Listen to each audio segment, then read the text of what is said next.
ladies and gentlemen. That's Mike Michaels. This is the Chris and Mike Show. We're coming to you live from a basement in Chicago. Wayne and Garth are sitting in the wings. Not Al really. Capone's next door. Not really. Al Capone, John Gotti. You know, they're hanging out, man. Speaking of Illinois nonsense, man, you guys have some good ones. You've had John Gotti. You've had Wayne Gacy, Al Capone.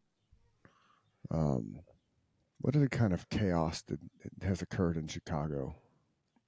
Oh, man. See how I just opened that can of worms? Chicago Mafia was wicked. Still is, probably. Chicago Mafia, probably, yeah. We don't talk about the Chicago Mafia. I do have a good top 11 for the end of the show. So those listening, make sure you stick around. It's going to be centered around the best lead singers of all time. Oh yeah. So there's that. So I did the Google machine. We're going to dissect what they say because that's the fun way to do it. Instead of just having our own personal opinions all the time, we take the Google machine's opinions and we tweak it, adjust it, and agree to disagree, or Yeah, and anybody that wants to chime in. I was going to take my computer. Anybody wants to chime in on Facebook with the go top ahead, 11 and put your own on there, feel free. Go right ahead. We'd love to see yours. Yes. We'll take your suggestions. I used to do that on Good News. We would suggestions. I was going to take this outside today, but then I realized I don't have a table for it to sit on, so I'd be laying in the grass. So I'm going to figure that out for next week. It is so take this outside and sit it under a tree. Nice here today. Oh my God. It was 74 yesterday. It's probably here too, 72. Man. I think. So let me ask you something, because you're in Illinois. Yes. Does the sun eclipse in Illinois too, or was it just an Arizona thing?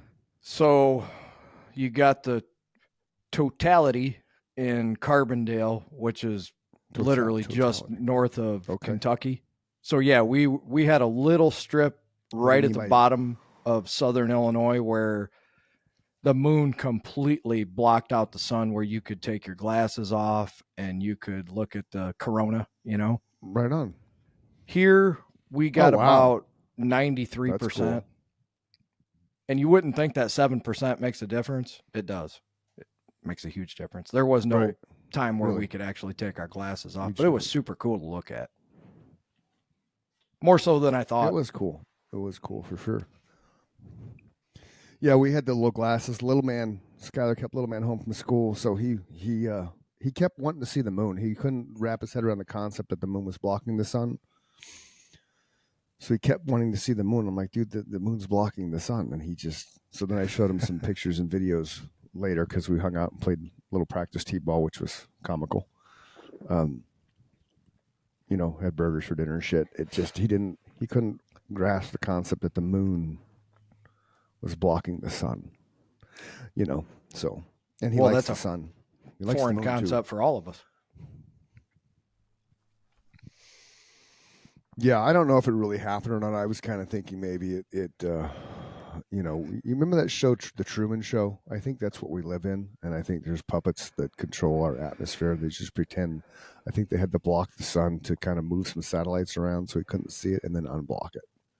Kind of like turn the light on and off, just saying, So I don't know if we've broached, there's a good word for you. I don't know if we've broached this subject on the podcast, but there are people far smarter than us that graduated from Ivy League schools and Cambridge and wherever that are really toying with the idea that we are currently living in a simulation. Yes. True story. So while I know you were half trying to be funny, it's actually a reality that true scientists, very smart people. I am not a very smart person. I'm just like, smart enough to bring up the topic and know a couple things about it and make people think. But these guys are actually thinking with the amount of dimensions they've found and quantum physics and blah, blah, blah, blah, blah, things I don't understand, that we could have perished a long time ago and chose to live in a simulation, or we could be living in a nuclear waste field and fucked everything up and decided that, we're going to hang out in these pods and just live this computer simulation. So I don't know. Anything's possible, man. Right on. I kind of like that idea. It's kind of the whole Matrix, and the Springfield. The Simpsons called it, right? They had the bubble. Remember the dome over Springfield? What the in fuck is with movie? The Simpsons? And since they've called everything, what do you mean? How do they just know call all this everything. shit? That's because Matt Groening's just a fucking genius, dude. Because their creator, Matt Groening, man, he's a genius. He may be the one. He may be Neo, and he's hiding as a illustrator He in the world of our world to pretend, and he pushes everything out in a cartoonish way, so he's not really being targeted or chased down by the CIA and the FBI and the NSA and the TWA, and he's just ATF. He's just hiding behind a storyboard and animation. now that And we're he's proving flagged by the world that government. he knows more than most of us. He's right. He's our most, I don't know, realistic version of Nostradamus, I think, in our generations. Because I think I would about the agree with shit. that. Like we should look at. I wonder if the Google machine will tell us that. I'm toying with the danger here, opening other windows. Simpsons. The only other thing that I would, What Simpsons predictions? Let's do prediction. Yeah. Okay. Go ahead. the only other thing that I would say about that is, Go ahead. I think the other reason that he's been able to fly under the radar so long is the same reason that Trey Parker and Matt Stone from South Park, they don't do interviews. They have no public persona Right. whatsoever. I couldn't even tell you what those two dudes look like. None. Or three. All three of them. I have no idea what any of them look like. Yeah. That's true, man. Yeah. Okay. So they called the Ebola outbreak, and the Lisa Sachs, not Sex Boys and Girls, Lisa Sachs, like saxophone, episode 9 or season 9, episode 3 in 1997. They called that the Ebola virus. Robots and librarians, right? Right. Season 6, they called that out. All you can eat restaurants, false advertising, New Kid on the Block. They talked about that, the buffet things. Whacking Day. What the fuck was Whacking Day? It's named after an annual tradition in Springfield where residents gather joyfully to beat snakes. I should know this because I played the Simpsons Tapped Out game. I've been playing it probably for 15 years. So, the first half of the plot has made it to real life with the Python challenge having similar idea to whack a python. Ringo Starr was on the show as himself, replying to countless fan mail piled up around him, called a late letter from the Beatles. They called Trump being president. I'm sure it had to do with. They called Trump being president. Yep. Which that wasn't a stretch. He said he wanted to be Game of president Thrones. in the 80s. Right. Well, I And know he said he would run as. Who was going to actually think that he'd, And he said he would run as a Republican because he would gain the Right. Christian right. That's what he wanted. He wasn't even a Christian at the time, just so people Right. know. No. So the submarine disaster, season 17 in 2006, the submarine that just recently, last year, imploded somewhere down in the ocean. They called that. Blocking the sun. They called the eclipse, man. Holy shit. Yeah, I did see that. Joe Biden and Kamala Harris's election. The Cybertruck back in 91. That's not too far fetched though, because the Jetsons pretty much called a lot of what we're seeing now in our world, flying cars and robot maids and shit. Yeah, Like that Cybertruck. Hanna-Barbera, they were ahead of their time too. Siegfried. Yeah. Siegfried and Roy getting attacked by a tiger. They called that. The God particle, which I think relates to. He made a prediction 14 years prior to when something happened. So he was drawing on a chalkboard, and the final chalkboard figure is a 2012 CERN Higgs boson discovery. If you work it out, you will get to the mass of Higgs boson it's only a bit larger than the nanomass of what a That's Higgs the God particle. boson, actually, whatever the fuck that means. The Oh, Higgs- there you go. There you The go. Higgs Yeah, boson that's what it particle says. is the Yeah, God okay. particle Yeah. that they found in CERN. Okay. It's a So, laboratory in Switzerland. Gotcha. They have a gigantic, what the hell do they call that thing? It's a big ring. They were going to build it in Texas, and they ended up building it in Switzerland. Oh. What the fuck is that thing called? God Okay. dang it. I've listened to countless, hundreds of hours on this thing. There, right? Is it a thing where it's a dimension you go through it and takes you to another world? What they do is they send, it's like a Or is that a mile movie? tube, okay? And they send atoms Okay. in opposite directions from each other, and they smash them into each other. And now is where I'm Okay. going to get super stupid because I don't remember what that does, but that's what they were taking these atoms, basically shooting them at the speed of light against each other, so they smashed into each Mhm. other, and they were looking for this Higgs boson particle, and they dubbed it the God particle. Okay. But I don't know why. You'd have to look that up. That's a Google machine kind of thing. Gotcha. So the Simpsons Gotcha. predicted that. That's crazy because Interesting. they didn't think they were going to find it. Yeah, they predicted all kinds. I stopped looking, but all kinds of shit. Space travel, commercial space travel, which we're seeing now. You know, Virgin Airlines, Right. What is it, $200,000 a seat? You pop up in the atmosphere, and I saw something lately too. You can have dinner in space. Like, okay, that's been expensive dinner. I'm going to stay right here. You know. I'm happy right here. Yeah. There's also supposed to be like another Earth that's 3 times the size of this Earth. That would, but by the time you travel to these things, you'd be dead. Like you would die on the way. So what's the point? They're going to figure out What's the point of having other worlds if you and not in our lifetime. Not in our You lifetime. know, I don't think so. But in 1,000 years, if we don't blow ourselves up, they're going to figure this shit out. I mean, Right.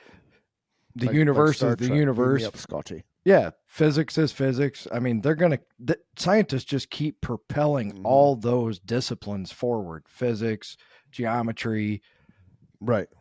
quantum physics. I don't understand Math. quantum physics at all. I have listened to, I shit you not, at least 200 hours of podcasts on quantum physics, and my brain just scrambles every time they Wow. start talking. These guys are so smart. It's Wow. unbelievable.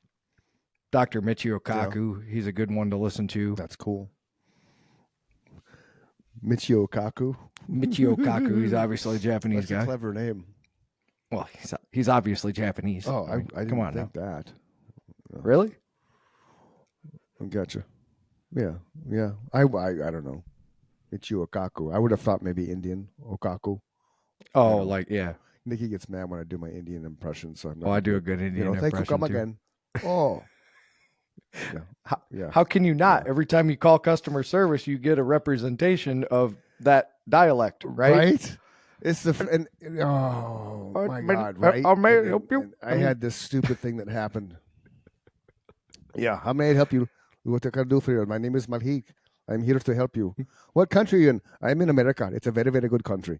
You're not in America. You're in Pakistan. I'm not in Pakistan. Why would you say that? Because I know what America sounds like. Have you seen the South Park I had on this that? ordeal, and I'll publicly. I'm not a big South Park watcher. When it got into its element, it was just one of those things that we never got into for whatever. I mean, some people are. It's just South stupid Park, humor, and man. some people have never seen it. I've probably seen 2 episodes in my lifetime. Yeah. Oh no, I get it. I love stupid But it's humor. genius, stupid humor. But okay, well, maybe I'll poke around at it. I know Jake loves it. Skylar liked it. That's why. Speaking of Jake, he turned 23 years old on April 8th. The day of Happy the birthday, eclipse, Jake. Jake turned 23 years old. Yep, and now on the day after the eclipse, he traveled.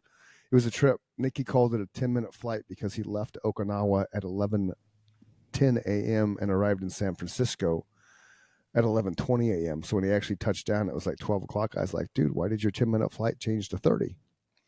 His response, well, there's some weather in Japan. But it was actually a 10.5-hour flight from and it was one way. It was a one-way flight, which was cool because usually he's got to bounce on several different flights, but United had a one-way from Okinawa to San Francisco. That's awesome. 10.5 hours. That's a long fucking time to be in a plane. Think about the amount of fuel you got to have in that plane to sustain that flight. Yes. You know? And then if you run out, you're falling into the ocean. Yes. I mean, he's equipped for that because that was one of the things he had to do to get on the Navy ship. He had to learn how to survive an ocean crash. So, you know, he could use his ninja skills and get out of there. He's completely bald now. They had to shave his head completely off, all the hair. And he will not have any hair for the next 4 years for drill instructing. You tell him I said now he has the best haircut in the history of the world. Yeah, I say congratulations, son. Proud of you. Yes. You know, you've been doing it since 1990. Baldwin, 1993. Oh, and by the way, 93. By the way, I put the Freeman lyrics. Yeah, I put the Freeman lyrics on the YouTube episode of 23 because it's the introduction of Freeman. Okay, awesome. And my lyric sheet has that as being written in 1994. So I believe that kind of timestamp.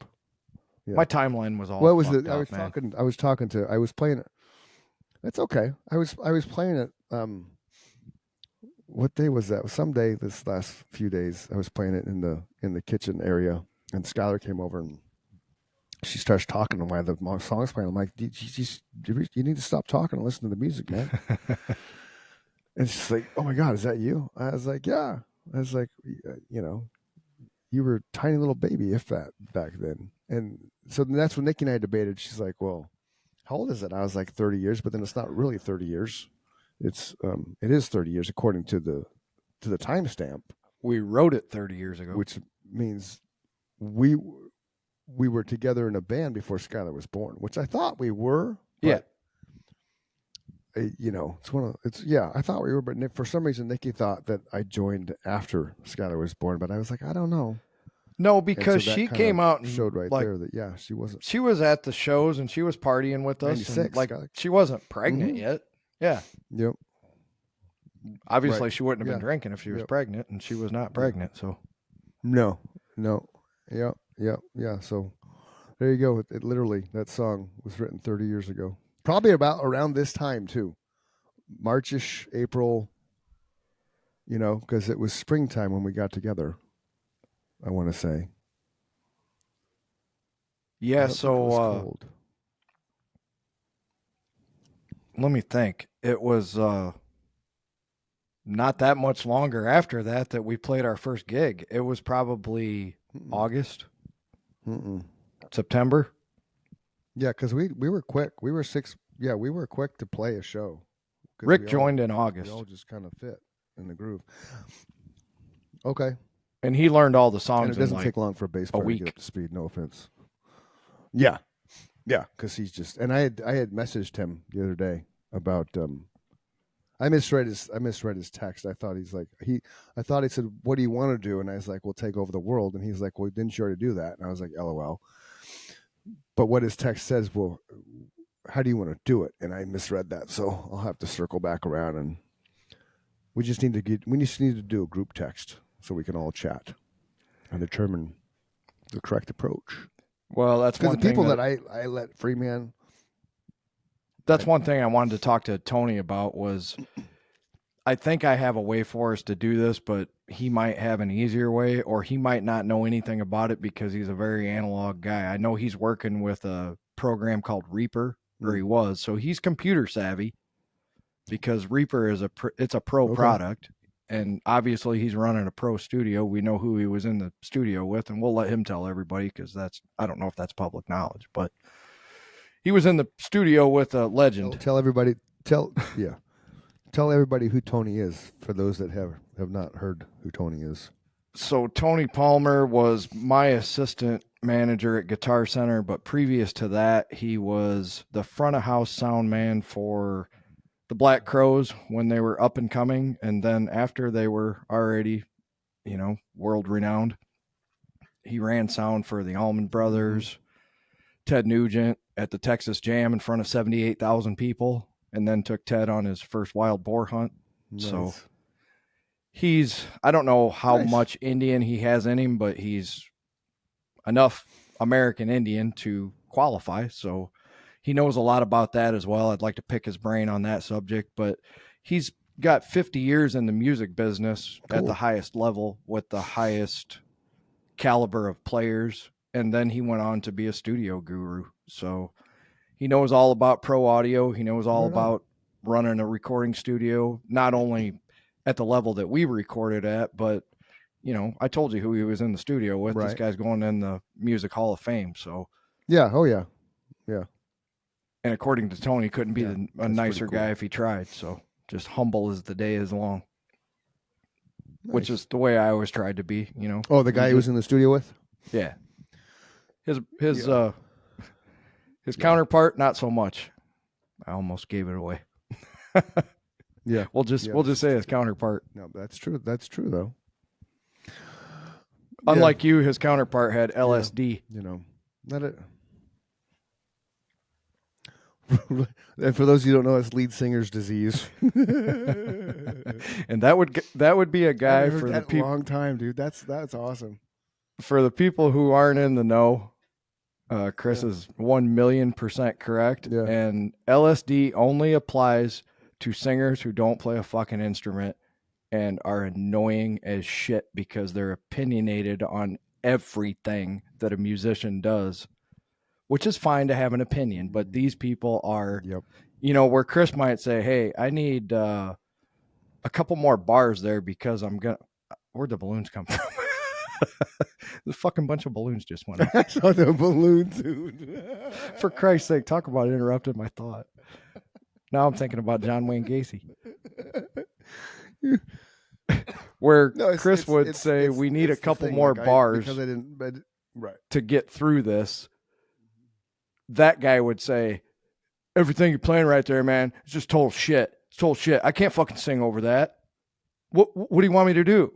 You know, instead of offering constructive criticism like you would have and said, hey, that thing is like 2 bars too short. I need to hold my note out there, or I can't cram all those words in that short space. That's acceptable constructive criticism, right? The song has to breathe. Sure. Because you're building a song.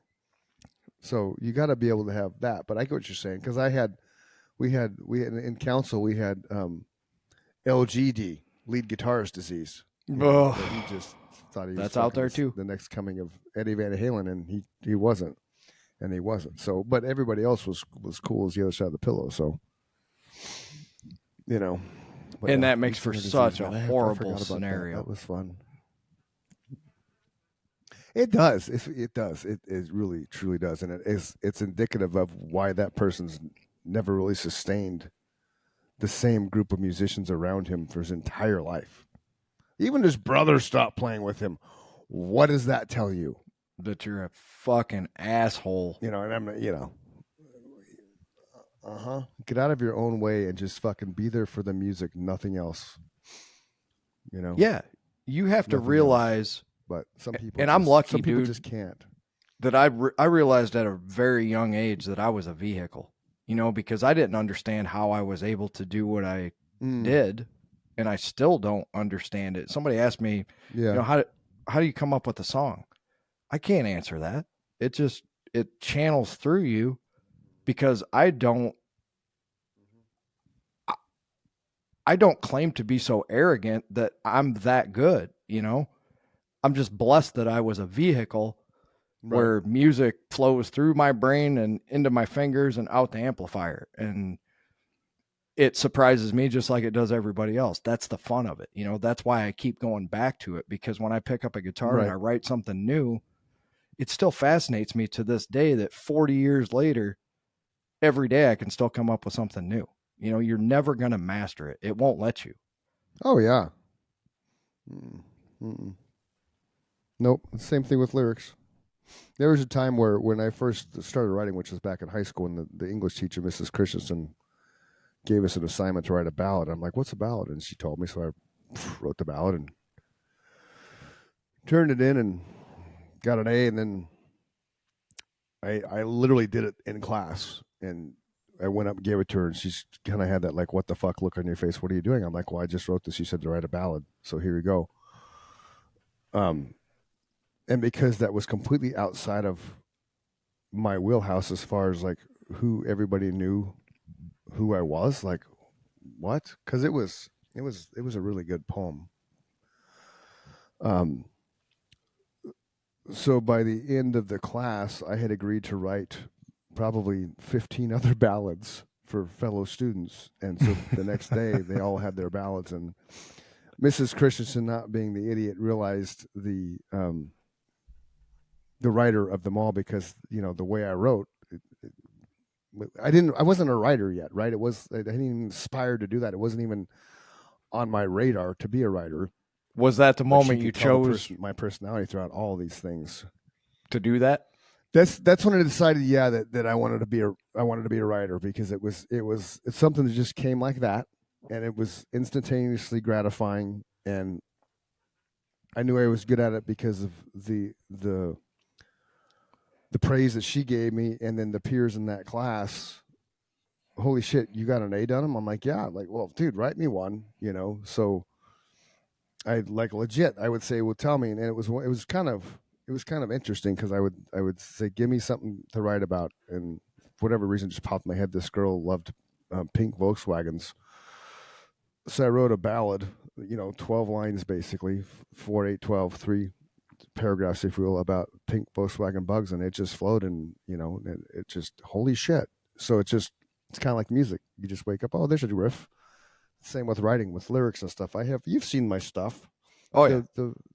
One of our episodes, I pulled that shit out. So it just comes out of nowhere, just out of nowhere. I had a really good idea last night, and I didn't write it down, which is, my own stupidity, because I just thought about having a really good idea last night, and I realized I didn't write it down as I said that. So I don't remember what the fuck the idea was, but it was a really good idea. You're holding a recording device in your hand. I was like, holy shit, that's good. Oh, that's what it was. I remember now. It was kind of a bookish type story / movie idea, where you have two neighbors that grow up, and this has probably been done. They grow up from the age of 3 all the way up, and one turns to the police side, and one turns to the dark side, and they spend their adult lives competing against each other, trying to catch the bad guy. Kind of like Tequila Sunrise, but they didn't know each other their entire lives.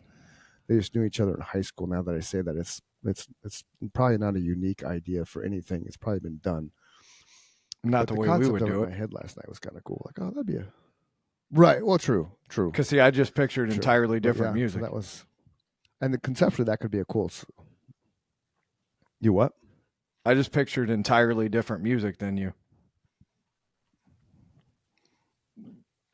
Really? Well, right on. Okay, that's cool.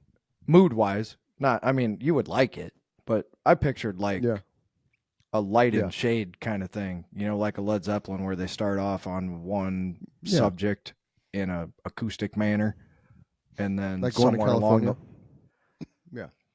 Yeah, something along those lines, where it just built, kind of that, because it's a story. Yeah.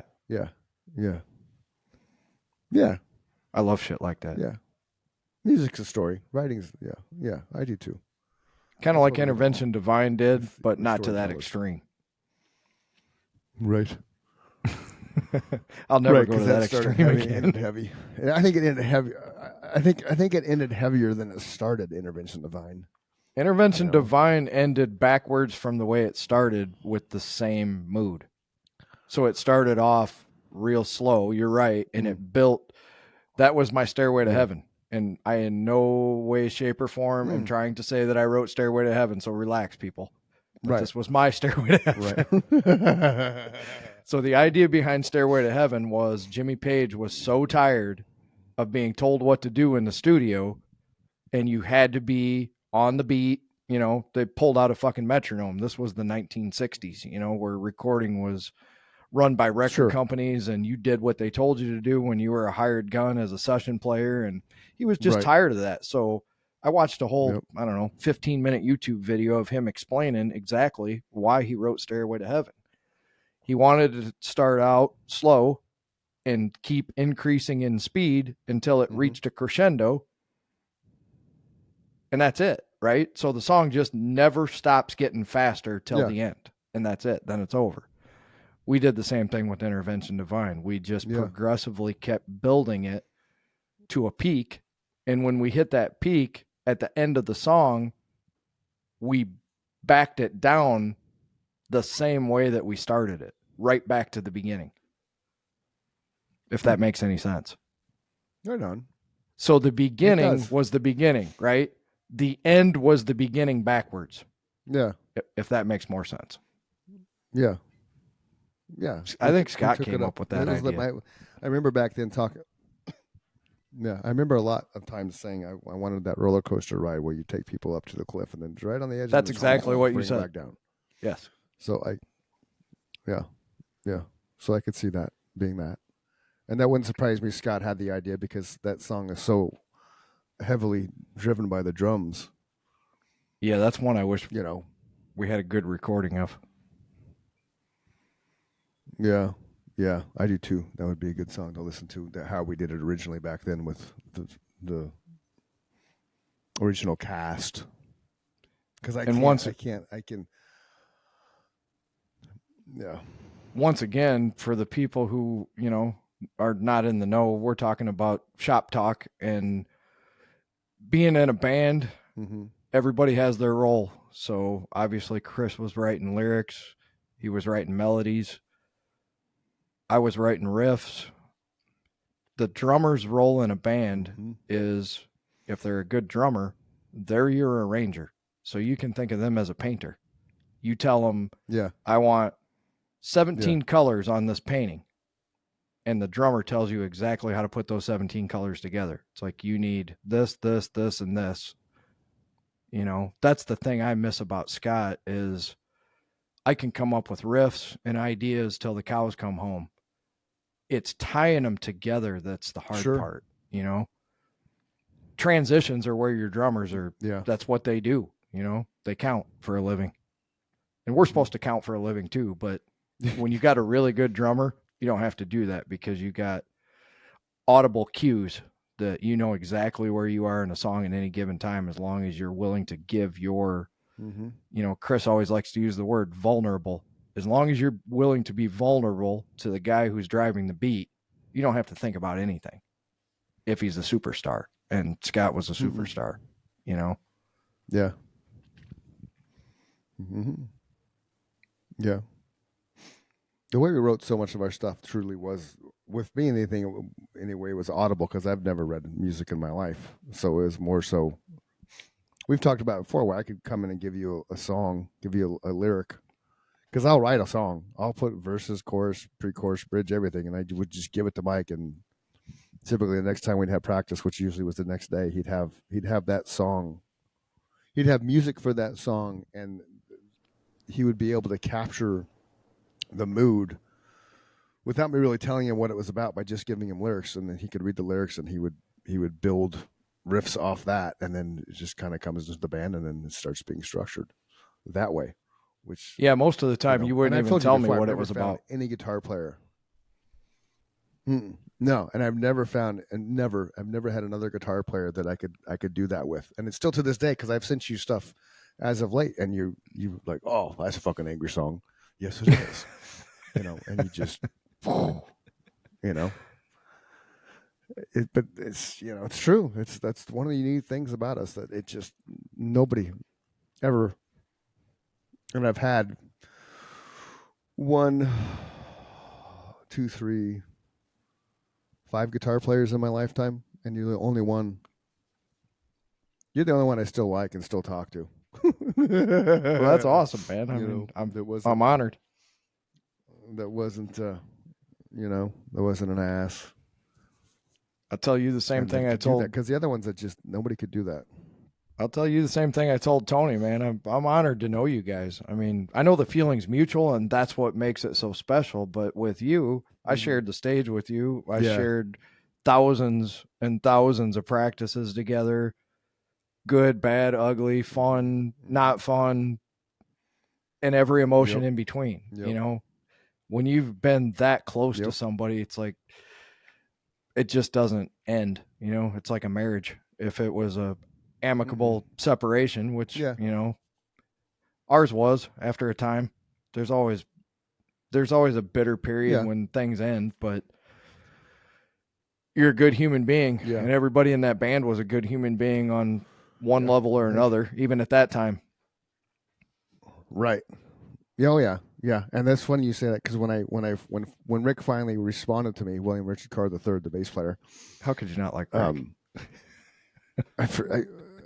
Huh? What? No. But what I was saying is when he first finally responded to me, I forget what the context was. I wonder if it's still on my phone because it was funny. He's like, he basically, you could tell he was still pissed off that I left the band. I was like, oh, I put a lot of pressure on him, dude. Rip it off like a Band-Aid, Rich. Yeah, let's see if it's still in here. And he was a trooper. He did the best he could, but you can't fill those shoes. Yeah. No, that was a phone. It must have been the phone call. Yeah, it must have been a phone call because it was funny. Because I mean, he just ripped it off. Well, yeah, you quit. I'm like, oh no, that's what it was. He's like, he asked me about how's the rock and roll, and I said, why? You know, I said I kind of left it, dude. I just, I quit. He's like, well, yeah, I know. I'm like, no, dude. I got back into it after a hiatus, and recently I was done with it. But Mike and I have been talking blah blah blah. So, but there was a nice little fuck you, Chris, which is hey, more power to it. Get it out of your system, man. And that's probably the first conversation he and I have had since that time. So, I mean, I'm naive enough to think, hey, dude, that was fucking years ago. Just fuck off and let's just go make music now. Because I don't carry that stuff. I don't. I'm not a baggage handler. I don't. It is what it is, man. Life is what it is, and you just. I don't mean this dwell on any of that negative shit at all. I don't mean this to sound disrespectful to anyone, but I've said many times that you're the only person that I consider doing this podcast with on a regular basis. I mean, there's people that I'd like to have as guests, but to be able to talk to somebody every week for hours on end and not get tired of it or offend the person that you're with, blah, blah, blah. Anyway, what I was going to say was everybody had their role, and you and I and Scott could have those conversations. I'm not dissing Rick in any way. He just didn't seem interested in having those deep philosophical, Scott and I would, even when you would leave to go home, because you were married by then and, or getting married or whatever, I'd hang out because I didn't have anywhere to go and Scott was already at home. So we'd just get fucking ripped, and talk about the meaning of life and stare up at the stars. And are we the only ones here? And, it was just we were all different people. Rick reminded me of a big kid and he kept things fun. He served a purpose. Everybody served a purpose.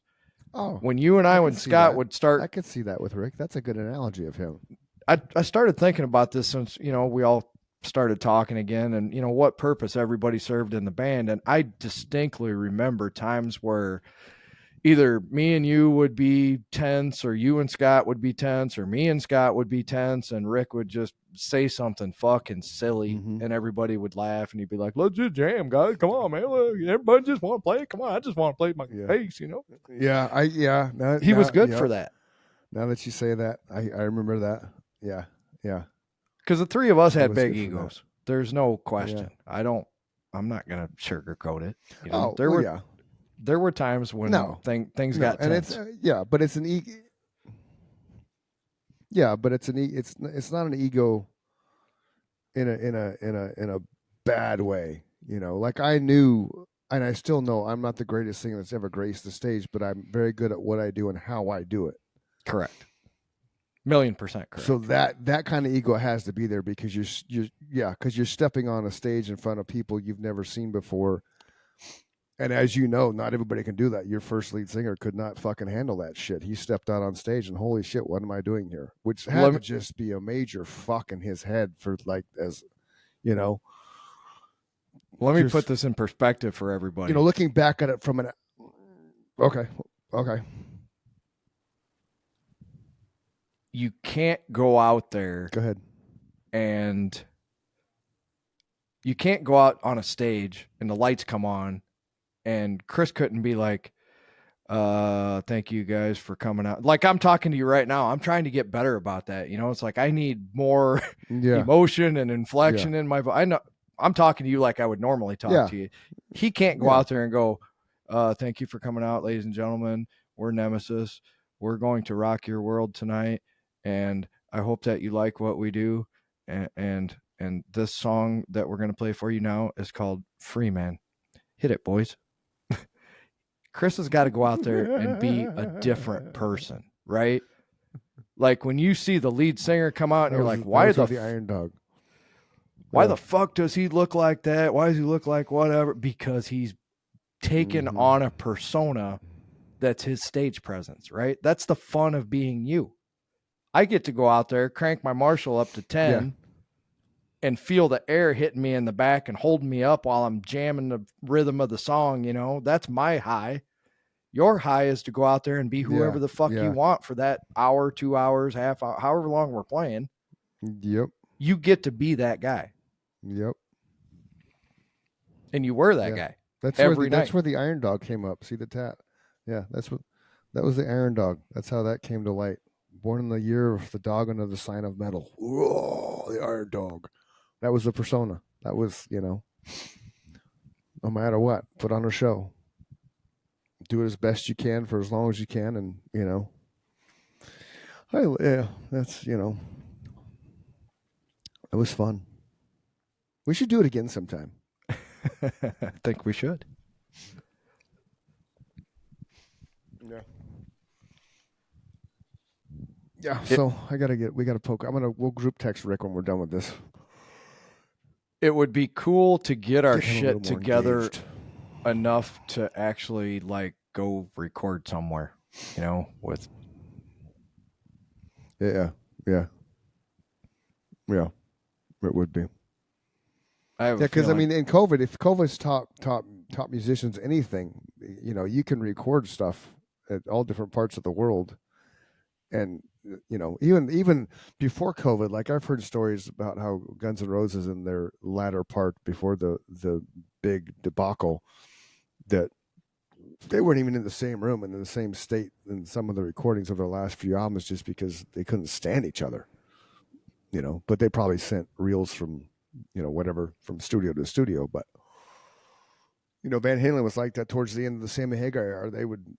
Music would be laid down and Sammy would show up and nobody would be there. I couldn't do that shit. I don't know how you could do that shit. I don't know how you could be in a studio without your bandmates feeding off their energy and their opinions and their, you know, because as a singer, you need an audience, even if it's just your bandmates and the sound engineer and the producer. You still need somebody in there with you that feels what you're doing, and you can feel that they feel it. You know, when we recorded the stuff with Council, it was that way, to where everybody was there, and you know, we kept doing this one song. They kept fucking it up, and I didn't realize we were recording. I didn't realize the producer was recording everything live the first day we were there in Dolly Parton studio. Like, just thought I was doing scratch vocals, but being who I am, I wasn't half-assing the vocals. I was actually singing the vocals as though I was singing the song for the first time every time.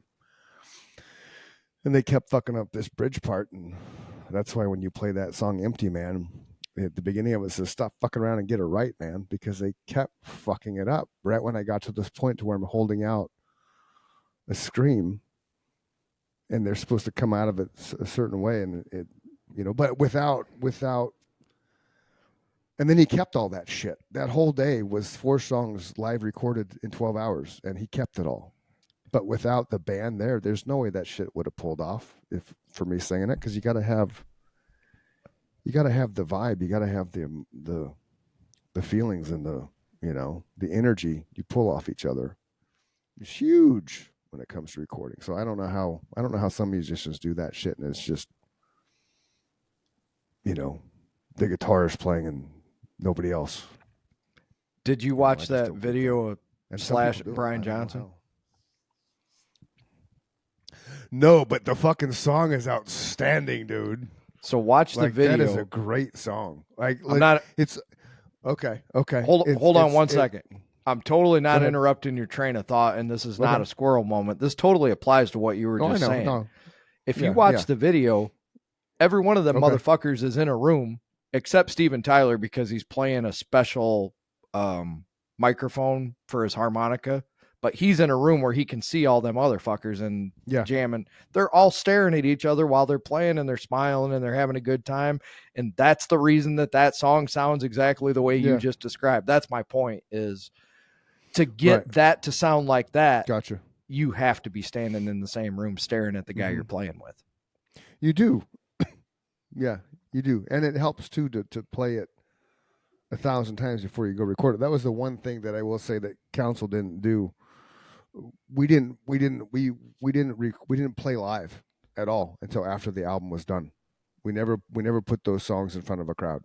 Yeah, that's not good. And they changed so much when I got in front of a crowd because you know how I am in front of a crowd, and once I'm in, it's my improv just takes over. I mean, I keep the context of the song. I'm not like Adam Duritz, Counting Crows, where you were recording the entire album one way, then you go see him live, and it's like, what the fuck, dude? What'd you do to the song? Like, I stay within the wheelhouse and the structure of it, but there's parts where I can go off on my little tangent and do my thing, which are a lot of our songs evolved even more live because of that, because I had the freedom to do that with. We never played the same song. We never played the same song the same way twice, but very few people would have known that, to your point. Mm-mm. There were nuances that changed all the time because, I was a stickler for, we're not going to be stuck to X, Y, and Z. The song doesn't have to be perfect every time. It's fucking rock and roll, man. I've been on both sides of the fence. Yeah. And there's two things I'd like to say. One is, to your point about the studio, you couldn't be any more right if you tried. I've been on both sides of the fence of that too. I've recorded with you. I've recorded with my buddy Bob, who taught me how to play guitar. And those experiences were the most fun in my life. I've also recorded in a situation where it was very sterile. And, this is going to sound completely stupid, but when you're an artist, the lighting has to be right. To Chris's point, the mood has to be right. The feeling has to be right, because you're under the gun, man. When the guy hits record, that's it. You're stuck with that recording, unless, you can obviously do multiple takes, but when the producer says we're done, we're done. And you have to live with that. I have to live with that. You're done. It's the studio, and we'll let Tony address this because he's been in that business for years, but I think he would agree with me. It is the studio's responsibility to make you comfortable as an artist. Yeah. I would agree with that. You have to be prepared. You got to do your homework. There's a great scene in A Year and a Half in the Life of Metallica where Kirk can't get the solo right, and he's bitching about the tone. Yeah, and they cut to Bob Rock, and Bob Rock says, Bob Rock School of Production. When the guitar player hasn't done their homework, the first thing that they complain about is the tone isn't right. It just doesn't sound right, man. I just can't get the feel. And he couldn't be more right. You should be able to play it on a fucking Hello Kitty guitar if you've done your homework. I've seen Zakk Wylde do it. Yeah. He does Black Sabbath on a Hello Kitty guitar if anybody's interested in YouTube in that. It's great. That's awesome. Yeah. There's a I don't know what it is, what station is today. They were doing when I was driving around doing my real estate stuff. There was a one of the Sirius stations is doing the top guitar players of all time countdown. They were on 41 and they dropped Rush for Alex Lifeson. So somewhere in that, whatever number that is, you have Alex Lifeson listed as number 41. I'd put him a hell of a lot higher than that, all-time but guitar players. I know what he did. I would too. I thought, yeah, that was a tough. The fun thing about Rush, and I've seen Rush. Oh fuck yeah, and that's so. I think it's like ended up being 17, 18 times I'd seen them live in my lifetime, and it was probably the 14th show, somewhere like, towards the end of me watching them live, because after a while you just like, okay, you're Rush, I get it. It's not a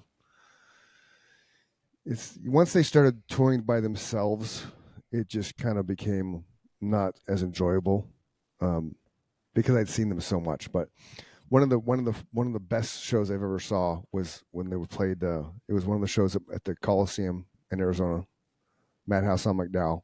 Yep. And it was after Signals came out. I don't think it was a Signals tour, but it was a couple albums later. And swear to God, I'd never heard Alex Lifeson talk on stage, like never. And all the times I'd seen them, he never opened his mouth. He never engaged in the crowd at all, except for the line in Subdivisions. Subdivisions, Subdivisions. That was his line in the song.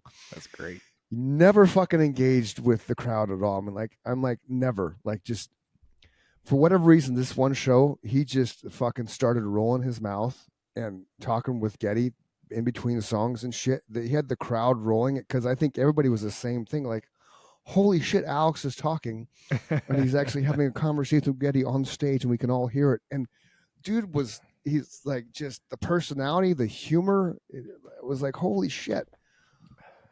Yeah, we're But pretty it was funny a nice when we little want to be. moment for a band that I'd seen.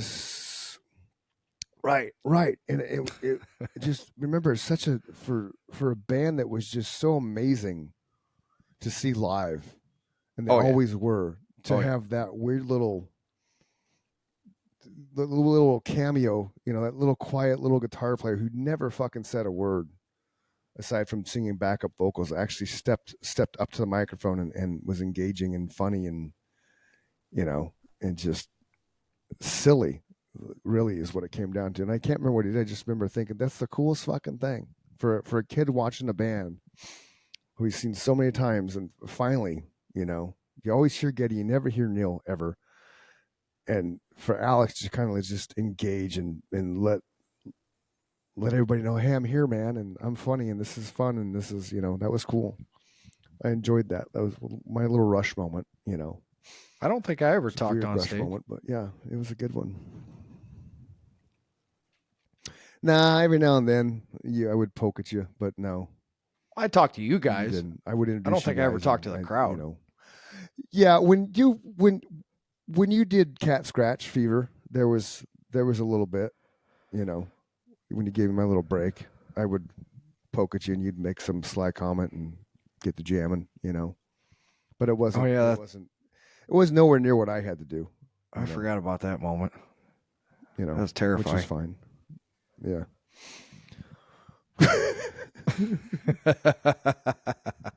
Yeah, but you did it. You did that song really well, man. I'm always impressed with musicians who can do more than one thing at once on stage. I had to practice that so much. I always toyed around with wanting. Oh, I bet, and I always toyed around with wanting to be able to play guitar on stage and just on a rhythm standpoint, because I never wanted to be anything other than just helping. But it never. You're like Guitar George itself. He's strictly rhythm. He doesn't like to make it cry or sing. Right. Exactly. Yeah. Jake and I took guitar lessons together for a while, but yeah, I did play the maracas every now and then, and the tambourine on occasion, air guitar. I'm great at air guitar, That's I'm me great and at air swinging drums from light rafters, light racks. Right. So truth be told, yeah, I did a little air drumming on stage. For the ladies and gentlemen that are out there in the listening audience and those of you near and far, I really wanted to be a drummer. Right. But I know. My wanting to do so. What happened? Well, I'm going to explain that in one simple statement.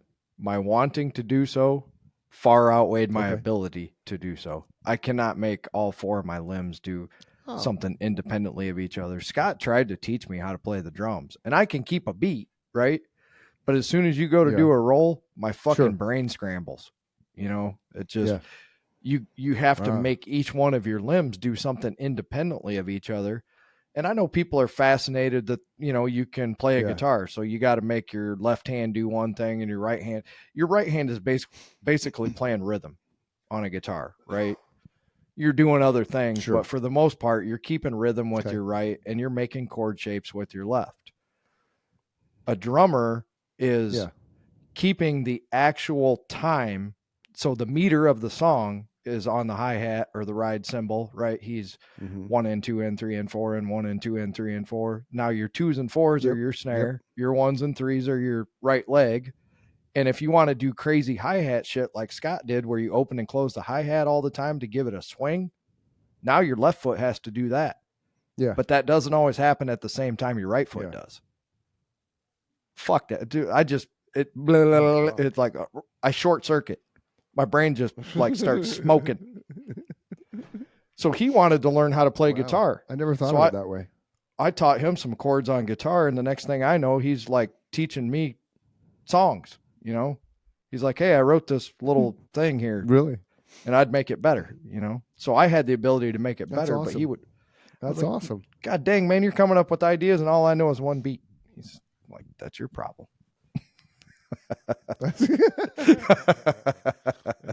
That's pretty cool. But for the Yeah, I guess record, I I could- can keep that one beat like a I could motherfucker. keep a beat if I wanted to. Yeah, I could probably keep a little beat, a simple beat, You could. because I never toyed around with the bass, but I've, guitar, sporadically over the years. But I could probably drum a little bit, and just minimalistically, nothing that's too insane, because I just couldn't do it like Scott does it. Oh, no way. That's a gift. So it's interesting. So here's my and this isn't by any way, shape, or form the end of our show, but here's the introduction of the best lead singers of all time, and I'm not even going to drop them in the order that it shows. I'm just going to reference. It's a pretty good list, like a really good list. Freddie Mercury, which everybody would be, The fact that he smoked as much as he did, right, and still was able to pull off what he did on stage is it just amazes me, like just absolutely amazes me. That's he what you was call like a good heavy genetics. fucking smoker, Yeah. Oh fuck yeah. Robert Plant, obviously.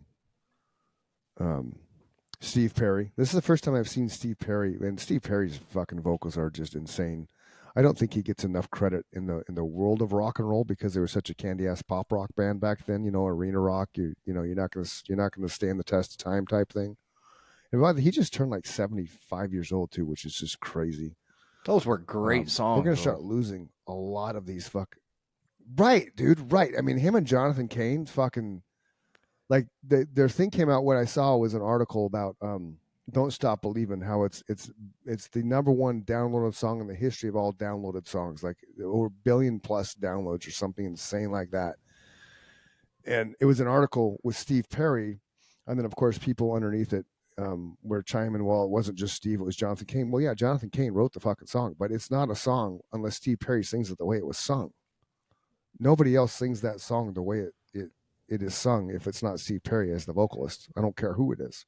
So Robert Plant's not singing that song the way Steve Perry did. You know what I mean? I agree with you. Go. But for the record, now that I'm thinking about it, my favorite Journey song is actually what is it? Any Way You Want It? Really? It was the singer no. before Steve Perry. That's my favorite Journey song. I just love the feel of that song. Yeah. Oh, what the Gary Rowley, Rolle. Yep. Was his last name. Thank you. I would have never pulled that out of my ass. Yeah. Yep. Thank you very much. So that was the three that was the three they have listed. And again, I'm not doing this like in an order, but Janis Joplin and Ann Wilson, Agreed. and Brian Johnson on the second row. And now back to the Brian Johnson, the tune with Slash, dude. Fucking Tom Jones totally comes to mind when you listen to that. I don't know if that's a good thing or a bad thing. That's a good thing, right? Right. Yeah, because it's totally that style. I was like, holy shit. Yeah, but it's such a cool, catchy riff, man. It's kind of like one of those things where you wish your iPad shuffle could fucking iPod, whatever the fuck it is, you could just repeat one song over and over again. But it just doesn't work that way. So you got to, when it's over, you got to go press play again. You know, I put it in a playlist, but you only hear it once. But yeah, that shows the dynamic of his voice more than I think a lot of people realize that Brian Johnson can fucking sing, not Yes. just scream. And Slash can play anything. Yep. And then you have now a couple of these I don't know. I don't know who these guys are. I've never heard of them. I've never heard of Steve Marriott.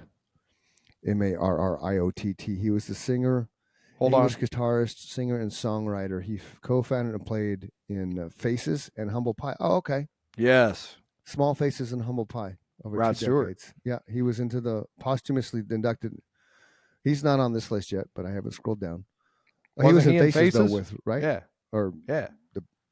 I thought he was in. Yeah. So yeah, he got inducted in 2012 in the Hall of Fame. And then David Ruffin, American soul singer, musician, most famous for his work as one of the lead singers of the Temptations during the group's Classic 5 period, and later known. He's famous songs "My Girl" and "Ain't Too Proud to Beg." Okay, my girl, talking about my girl. I knew that. Of course, we all know Steven Tyler. So yeah, so then you have Paul Rogers, which we both have mad respect for Paul. And I saw something. It's ironic because we talked about Paul Rogers, and then like 2 days later in my feed was Paul Rogers and Sammy Hagar. Sammy joined him on stage. I love Sammy Hagar. Yes. Sammy Hagar is not on this list anywhere, obvious reasons.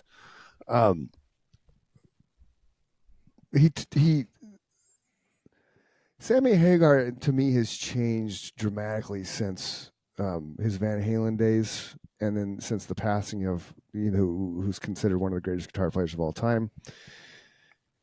It's kind of, he's like, oh, look at me. Do you get that vibe, or is that just me? Like, hey, I'm relevant here still. I'm still here. I'm Sammy. I'm 80 years old, but I'm still relevant. Come look at me. Do you get that? I don't. Or is that just me? It's just you. Okay. I don't know why. What do you got against Sammy, man? Because when he was on stage, I love Sammy, but it's just like, it's like he's on the stage with Paul Rogers, and it's Paul Rogers' show. Like he's trying to. Oh, in that video, you mean? He's trying to. Yeah. Yeah, in the video I did. Paul Rogers. I'm like, dude, you ain't one up in Paul Rogers. Okay. Correct. Yeah. Okay, good. That's what I'm saying. I thought we were talking about just in general. Sammy's fucking. No. Just in that, he just 100% kind of seemed to be like, he's trying to one up Paul Rogers. Like, dude, just stay in your lane, man. You're Sammy Hagar. You're fucking world renowned, respected for Van Halen and more than your solo stuff, but just roll with it, dude. And then Roger he also Daltrey sang Rock Candy. And then Yes, he did. Absolutely, he did. Yeah, no, he's got a handful of solo stuff. 3 Lock Box, I love that song. Hot, Sweet, and Sticky. Rock Candy would. Fuck yeah, dude. That'd be Montrose though. Oh, that's true. But still, he's still singing it though. Yeah. Oh yeah. And then Daltrey, and then David Lee Roth's on this thing in the 3, 6, 9, 12 in the top 12. And again, I don't think this is in any particular order. But he's such a fuck on stage, and he's such a, I've never really liked. I like David Lee Roth when it's recorded. I don't like David Lee Roth live, if that makes any sense. He doesn't respect the craft. I don't think. If that makes any sense. You know what I mean? I think at the point he lost his voice somewhere in his late 50s. All he had left was being Diamond Dave, right? If you go back and watch those videos of him in the 70s, there was nobody better, man. The thing I will agree with you on. Oh, fuck no, absolutely not. I would not put him on a top 11 list of the greatest singers of all time. I would put him on the top 11 list of the greatest frontman of all time, and he might be number 1 because he taught us what we were supposed to do on stage, right? There was none of that shit before he came Oh, around. absolutely. No, absolutely. Showman, absolutely, 100% dead on. And do And yourself a that's what favor. he's known for. That's his legacy in my mind. Yeah. And everybody, if anybody, I had the same opinion. You're Yeah. talking just like I would have talked until I heard him on Rogan. He is one of the most amazing, unique, unbelievable human beings I have ever heard talk. He is not full of himself. Really? He is Okay. not arrogant. Okay. So He that's just all couldn't his. be. That's just all his. That's all his stage persona, huh? That's Diamond Dave. David Lee Roth as a human Okay. being, Joe Rogan was blown away. Yeah. He's like, he drove himself here. Okay. There was no entourage. There's no bodyguards. He's wearing overalls, a t-shirt, and he drove like a fucking Toyota there or something. It wasn't like he showed up in a Lamborghini or a Porsche or a Mercedes. He drove like the most economical No shit. economical car, didn't show up with a posse. And come to find out, he had been, like in 2013, he had been living in Japan for 2 years, studying sword fighting. Wow. He's a very I interesting can see human being. that. He's yeah. Okay, I'll check out that. I'll listen to that because that would. But be he nice to see became the a other very side of bad Bill live because, singer in the yeah, end. He just. Yeah. Oh God. Yeah. I'm not going to argue that at it's all. like a train wreck. You can't help but watch. Yeah. No. I mean, to his credit, at least he's still singing live and he's not lip syncing. Correct. You know, because there is that. Agreed. You know, but the showmanship. I mean, my first introduction to Van Halen was on MTV with Unchained, and I was just like, holy shit, Me too. Blown like, away. Wow, like that. Those big Like, tall 'cause if you stacks remember of the video, speakers. if you remember the video, they right. That's what I was saying. If you remember the video, my screen just like shut out on me. If you remember the video, it starts with a wide shot from center field in the stadium, you know, Yep. arena, whatever, and it just kind of goes in, and you see Dave this jumps off mass that people riser. and- yeah, yep. That was like my first real holy shit. That's rock and roll. Yeah, he does That the is splits in Fucking midair. badass. That was. Yeah. Oh yeah. Yeah. Some of his physical capabilities are insane. The dude was just fucking ripped, man. In a time where nobody was ripped, right? Like nobody had 6-pack abs. I think he had an 8-pack. Nobody had 8-pack abs back in the 70s. You know, you just didn't see that, and he was just fucking shredded. The girls Which didn't was go cool. crazy by accident. Correct. Next three in line, we have Chris Cornell, Agreed. Jim Morrison, and Mick Jagger. Yeah. Again, Next three are Bono. hold on. Kurt Cobain. Yeah. Again, I would not put Okay. Mick Jagger as one of the greatest singers of all time. He is in our top 11 list of the greatest frontmen Nope. of all time. Agreed. Absolutely. Next three are Bono, Kurt Cobain, and Stevie Nicks. It's an interesting three together. Bono, I don't know if it's because of the age or if they've just started dropping a lot of acoustic stuff. Bono sounds terrible acoustic, man. Really? Just like he just doesn't belong. He doesn't belong doing acoustic music. He needs the music behind him. It's just, So- it could just be me. So, you know, you're welcome, listeners, to slam me. But I love Bono. Bono's one of the lyricists and the way that he empathizes with his music and the crowd, like a good front man, very endearing, you know, very well respected human, does a lot of philanthropic stuff. But I just can't get behind his acoustic stuff. It just doesn't seem to fit for me with his voice. So his And style mind is you, I'm nobody in probably... the world when it comes to this shit. I'm just a dude that's, you know. Oh, we're somebody. The one thing we have going Well, you know for what I us. mean. You know what I mean. I know what you mean, You know but what I I want mean. people to be very clear. Nobody has Yeah, spent yeah. more time listening and studying and dissecting music than the two of us. Like, I was gonna say Well, this is- that's true. real quick. I was Yeah. gonna say last week, the one thing that I miss Mm-hmm. the most about my youth, other than playing in the band, was Yeah. all the time that I spent with all those guys just fucking drinking, smoking pot, and listening to music. and dissecting it. Listen to that. Hey, check out that drum Yeah. beat. Check out that chip. Yeah. With real musicians like Yep. Ray Stone, yourself, Scott. When I lived with Marty, that's all we did, man. We fucking Yeah. cranked up music and just Yeah. listened to it for hours and talked about it. I miss that. I do. Yep. Yeah. I don't really, Oh, I don't yeah. really have that in my I life do right too. now. Yeah. That's why this works well. Well, that's why we do this, Mike. But yeah, so I just don't think Bono's resonates with acoustic music. Cobain's self-explanatory. Who knows what Cobain would have been nowadays? He changed the world in today's world had he not. Right, had he not been killed, because I don't think he killed himself. I think he was killed. That's a whole nother path. We can go down that rabbit But hole yeah, someday. who knows where he'd be someday? Who knows where he'd be right now, and what Nirvana would be right now in relation to the music industry? Because would he get the credit still that they evolutionized music if he didn't die?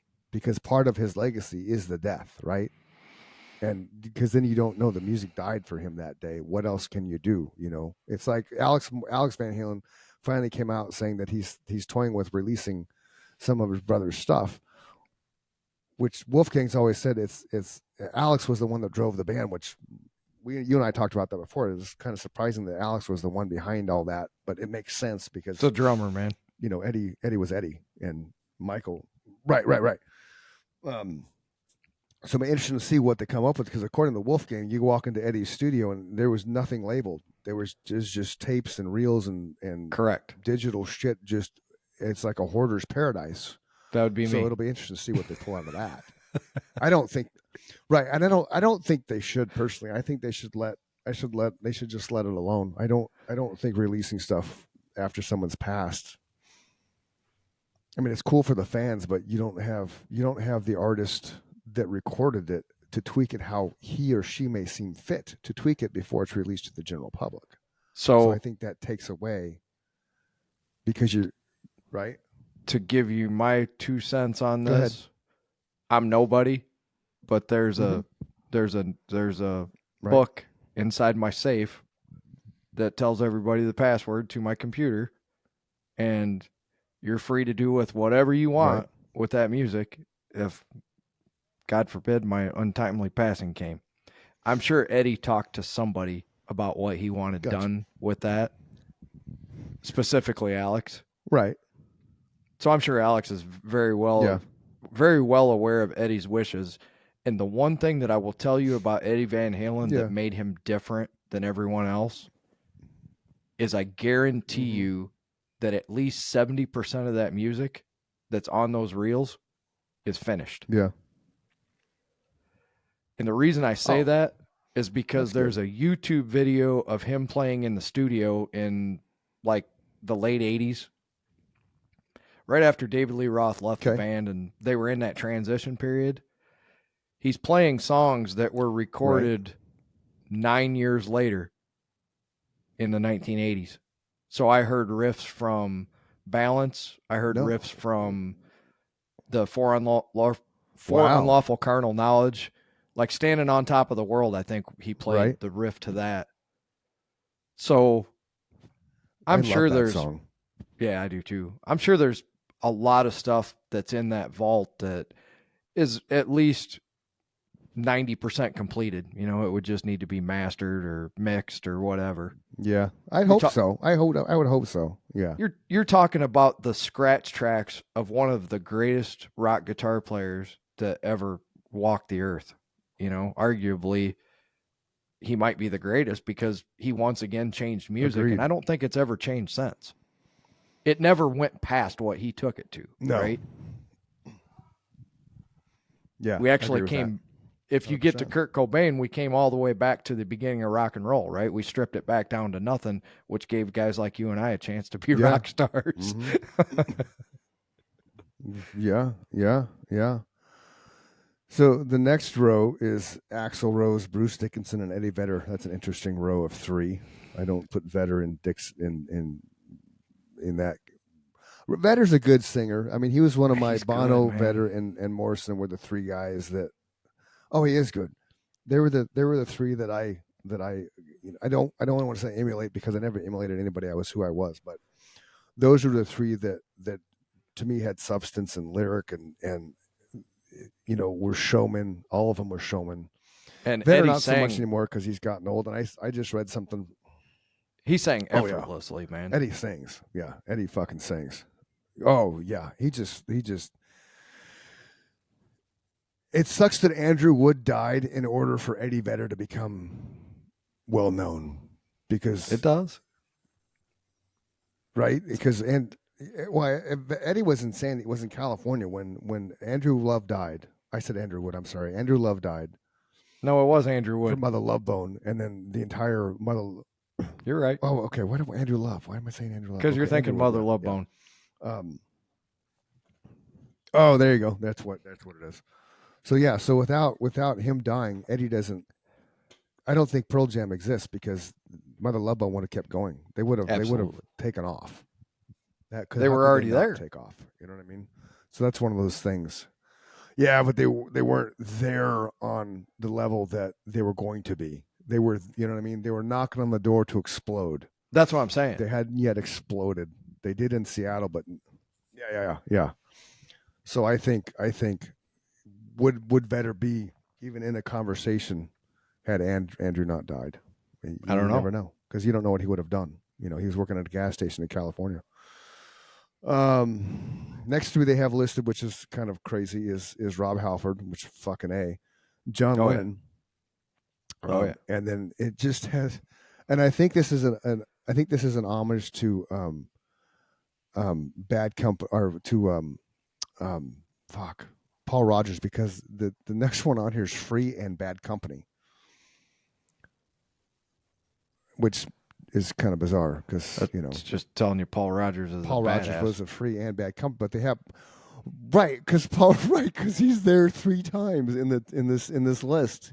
You know what Paul Rogers said? He's in there individually, then he's in there as what? His mama told him. I'm making this up, obviously.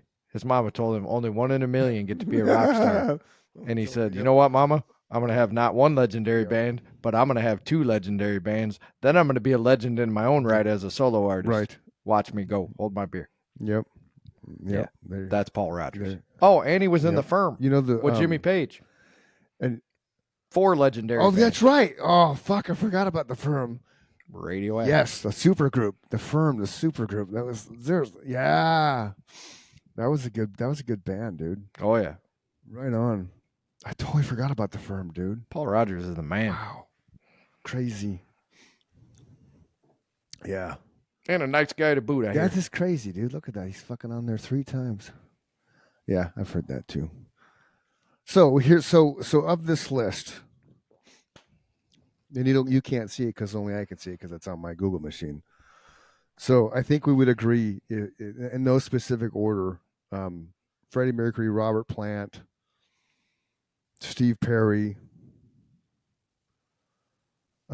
Janis Joplin.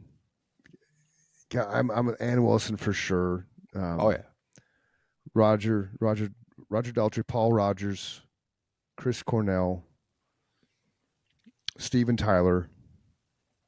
I'm a Stevie Nicks, get a fair nod. Oh yeah. Rob Halford and Eddie Vedder. And Eddie Vedder, like the top 11 singers. Eddie gets right? Just lead singers. And and I'm not going to. Well, that was 12. So Eddie Yeah, gets and what do they call that? I thought it was 11. I guess the baker's dozen. That'd be 13. The gentle nod. He's the understudy. He's the understudy, right? Eddie Vedder's the understudy. Yeah. He's understudying if somebody can't go on that night.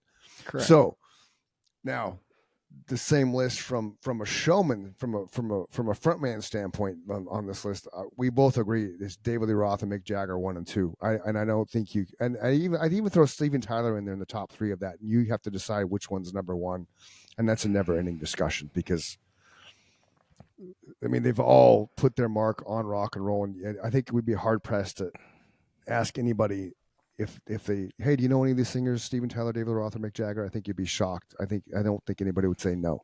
No. Right. They're living under a rock. I'll put Axl Rose in there. Yeah. I'll put yeah. Axl Rose and Kurt Cobain in there as far as the frontmen go. Jim Morrison, but he's not going to be. He's going to be closer to the 11, just because his antics weren't necessarily from a frontman standpoint. It was more of inciting riots and getting his agenda across, which was fine. He used but that was a different time too. Sure, oh, absolutely. Back then, man, from what I've always been told and read, rock shows, you'd sit down in your chair and twiddle your thumbs. Nobody stood up. Yeah, these kids were squares back then, man. The 60s. Yeah. So Morrison and people like that kind of got everybody off their feet and started feeling the music and shit. Exactly. That's when the youth of that generation started to change. Yeah, Yep. So, and obviously Paul Rogers. So Steven Tyler, David Lee Roth, Mick Jagger, Paul Rogers, Morrison, Axl Rose. Vedder back when he was younger, he was more of a front man than he is now. Like the last 3 times we've seen him, he's more concerned with standing on stage in one spot, drinking his wine and being hammered by the second hour of the show, which is a little, disappointing because, dude, I get that you like wine, but come on. But from an intense standpoint, like, and he's not on this list, and I don't. Rob Thomas to me is a very when Matchbox 20 first came out, he owned, like, he had an amazing presence on stage, and he owned his space, and I could tell at least by watching him, because again, being a singer, I'm always drawn to the singers, so he pulled me in the way that he just would sing the songs with every single like fiber of his body. You could just tell it, like he had that power on stage and that control and the voice. And, I don't know why I just thought of him, but he's not anywhere on this list, but I think he deserves a nod. He won a Grammy for songwriting with him and Santana for Smooth. He was the youngest as a singer. He was the youngest songwriter inducted into the Songwriters Hall of Fame. No shit. He was in his 20s. Right on. Yeah. Okay. Right on. So, yeah. Wow. That's and amazing. rightfully so, man. The guy wrote some of the catchiest fucking songs I've ever heard. Yeah. Oh, their debut album, Yourself or Someone Like Amazing. Yourself or Someone Like You, it still to this day. Yeah. Start to finish. Like, it's just, then he kind of changed. He said he was never going to write a love song. Then he got married and fucking went downhill with that shit. But I don't know. Some of them songs are good too, man. On the iTunes, like, they are. But just on a whole, when you come out of the gates with that album, their debut album, you're kind of setting the standard for the follow up, and the follow up just kind of, they came back, I think, a little bit when they released Bright Lights. Bright Lights is a fucking powerful song. He has that ability, dude, that dynamic with his range and his voice, and oh fuck yeah! And then when he plays that shit live, and the fucking you can just tell, and ding, she got out of town, with the piano. And for those of you who have never seen Matchbox 20, if you've ever been on the fence, go do it. They're one of the best live bands I've ever seen. Fucking A. Yeah. Oh, by all means. I was lucky enough to see them when they were in their cocaine days. Me too. Holy shit. Dude, fucking him on cocaine, man, on just like unbelievable energy and power. And I didn't realize he was on cocaine until a few years later. It was like, oh, you were doing cocaine the entire first tour. I was like, what? But yeah, fucking definitely somebody to put in the top 11 for absolutely frontman for sure. I don't know where we're at. So what did I say? 13. 1, 2, 3, 4. Okay. Oh, I was counting them as you were. See, it's impossible. It's impossible to narrow. Yeah, it's hard to narrow that shit down to just. It's just there's so many good singers and there's so many good frontmen and there's so many good lyricists. And well, it's just, to put this in perspective, music, man, it's endless conversation. Yeah. To put this in perspective as to why I chose music over like sports. For one, I sucked at sports other than baseball, but honestly, I don't like.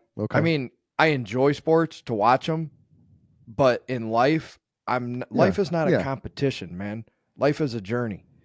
And music, I found common ground with people who weren't in competition with each other. We were all just trying to make each other better all the time. Yeah. And to your point, we like to talk about music and discuss who's great, not who's the best, Right. Right. Because it's impossible to say who's the best. Now, in this same little Google machine, I scrolled down and Paul Stanley, who's the lead singer of Kiss, which, One of the greatest frontmen of never all been a time. big Kiss fan. I like Kiss. Right. I love Detroit Rock City, and that's about it, that album. But so he dropped his top 11 lead singers of all time, and I'll do them starting at 11. Ann Wilson of Heart. Lou Gramm of Foreigner, which was not on that list. Oh, Lou yeah. Gramm, fantastic voice. Oh, yeah. Brian Johnson, AC/DC, also / Tom Jones sounding motherfucker. Brad Delp, he wasn't on that list, from Boston. Talk about a band that was like so toned in on harmonies and shit and making just a big sound. Boston, Beautiful. right? Number 8, Steve Perry. Number 7, Janis Joplin. Number 6, Paul Rodgers, and then parentheses, Bad Company and Free. Number 5, which you alluded to, but it wasn't on the list, was Rod Stewart. Rod Stewart's a love or hate type thing. There's certain stuff I like from him, and there's certain stuff I don't like. I love his cover with it's one of my favorite songs, People Get Ready, with Jeff Beck. I love that song. His voice in that and his approach to that lyric is so fucking soulful. It's almost gospel. It's a great fucking song. David Ruffin, we talked about him, Temptations, number 4. Freddie Mercury, number 3. Steve Marriott, Small Faces and Humble Pie. That's surprising. He's number 2. Number 1, Led Zeppelin. But this, again, that's Paul Stanley's top 11, which is it's funny. hard to argue. It's kind of funny that Paul Stanley dropped his. Right, but it's kind of cool. He dropped his top 11 lead singers all time. Who would have thought? We're pretty relevant, because I'm just going. We are pretty relevant. We're right there with Paul Stanley. Now it's funny when I'm scrolling underneath it. Right, so when I'm scrolling underneath it, 22. Oh, this is a cool one. 22 bands that thrived with their second singer. The very first band listed, Van Halen. AC/DC. Slipknot. I did not. I'm getting there. I did not know Slipknot had 2 different singers. Pantera. I can't really see Pantera without Phil. That's okay. Man. Iron Maiden. I don't recognize the first Iron. Yeah. Paul Di'Anno. I don't recognize the first Iron Maiden singer at all. Yeah. Oh yeah. That's the Killers album. AC/DC. Yeah. They're the number 1. AC/DC, obviously. Black Sabbath when Dio took over for Ozzy. And and the cool thing about the Sabbath era with Dio versus Ozzy, the Mob Rules, the different vocal ranges. Badass fucking A, the Mob Rules is one of the great. I used to listen to that shit all the time going to sleep, man. You want to talk about oh fuck yeah. Sign of the Southern Cross, dude. Yes. Fuck yeah, man. So, but that was the cool thing about having Dio. It's a whole different. It's Sabbath, but it's like Sabbath Part 2, and it doesn't take away from Sabbath at all. No, because it added to. It's still fucking Sabbath, man. Yeah. Just like no matter what the dynamic and the ability of the band to. Yeah. Just like no matter what you say about Van Halen, you like them or hate both sides. They were both great bands. You can't. I mean, they sold more records with Sammy, so commercially they were more successful. You just can't say things like Sammy Hagar sucks. Van Halen sucks when Sammy joined. No, you just didn't like it. At least be honest, right? Right. I hate when people do that. Yeah. Metallica. The world was different as far as I do too. After And Justice for All, man, there's no more Metallica. They're dead. No, they're not. They sold like 100 million more records. Yeah. It's kind of like Nickelback. Like I got a Nickelback song. That's my favorite. I have a mix. We talked about this before. I have a fun little mix that I do. We've talked about it. I have a fuck mix and I have a casual sex mix. Well, Nickelback has a song called Sex. Yes. But they also have on the same album, because I was researching it and I was like, oh, that's a good fucking album to buy. I'll buy that because of that song. Well, you know me, I just don't buy one song. I buy the entire album. So when I got this Nickelback album, which one is it? It's called Dark Horse. Yep. That's a great Dark album. Horse. Okay. I got it. So right off the bat, something in your mouth. Okay. I love that song. That's like, I mean, just not a single, right? Not a single song like it blows my mind how everybody hates Nickelback, but they fucking sell out every concert they play. They fucking go platinum every album they release, if not more. But everybody hates Nickelback. I don't get it. That's what I don't get Jason it. Newsted said. I didn't like some of the when- commercials.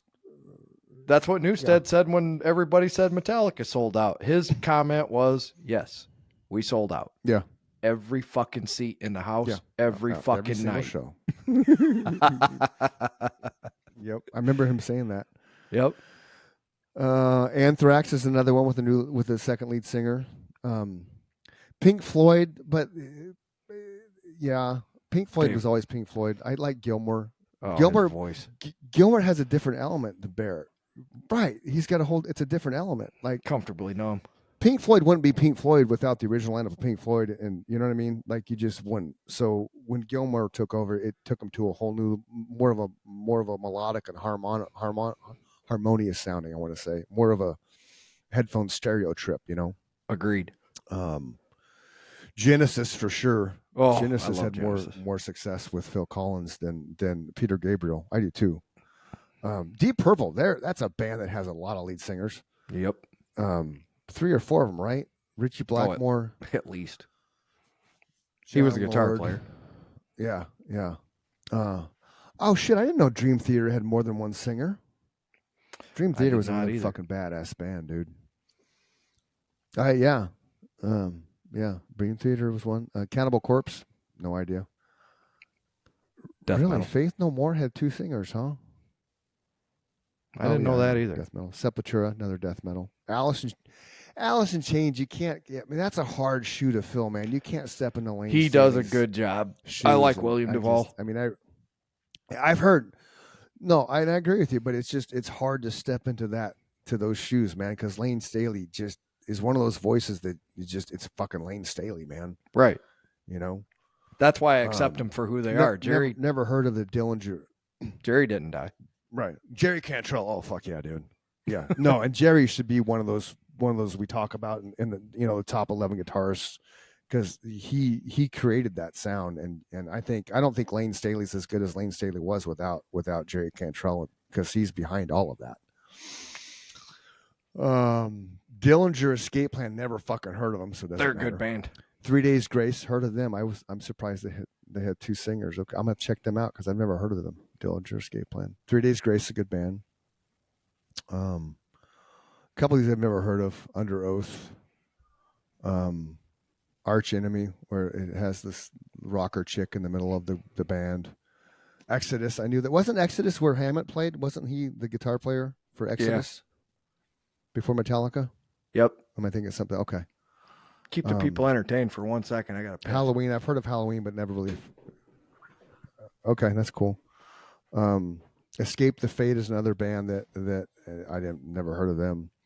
Bad Company, obviously, but Bad Company's you can't. It's hard to be Bad Company without Paul Rodgers. It's Paul Rodgers, man. I mean, Paul Rodgers is the epitome of rock and roll when it comes to voice. Survivor. Now, ironically, if you don't know this, Survivor. Original lead singer Eye of the Tiger, which was their fame, right, for the Rocky. And then that dude had to leave because he had some issues with his vocal cords, kind of like I had to deal with. So Jimmy Jamison was a dude that